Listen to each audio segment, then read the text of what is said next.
Hello YouTube and welcome to my channel. Self-isolating has given people the opportunity to clean out their garages and basements. Sometimes it goes to Craigslist, sometimes it goes to Kijiji, Marketplace, sometimes it's given away for free.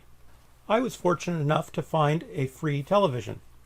The TV was advertised on Marketplace and it appeared to be a flat panel, slim like LCD design. I offered the lady to come and pick it up that afternoon. She agreed. The TV turned out to be a Sony projection screen. Not exactly what I expected, but since I told her I would take it away, I was committed, so I took it. Once I got it home, I took a look at it. The initial plan was to fix it and use it down in the basement, but at the age and the size of it, I just didn't want it anymore. So it was off to the scrapyard. But before it went, I decided to take it apart and harvest any usable parts. So here we go.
If you decide to tear down a television set or any other electronic piece of equipment, be warned, there are some dangers involved. You could electrocute yourself if you leave the unit plugged in.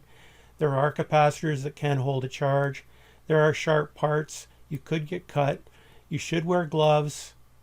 Follow all the safety standards that you'd find appropriate and be cautious. As you can see, the teardown went fairly well. It was about 30 minutes worth of work. I pulled all the electronic parts down to the basement and the carcass went to the dump. We have an electronic recycling program and that's where it went. Some of the items that I found valuable were the electrical power cord, many low voltage electrical wires, many aluminum heat sinks, 2 DC fans, several ferrite beads that go on electrical cables, and a circuit board loaded with components. Some of these components will be used, others probably not, but it's always nice to have a stock of components when you're working on things at night, particularly when the virus is around and we're not allowed to go out. Well, thank you again for watching this video. If you found it interesting, please click the thumbs up. If you want to see more like it, click the subscribe. Thank you once again.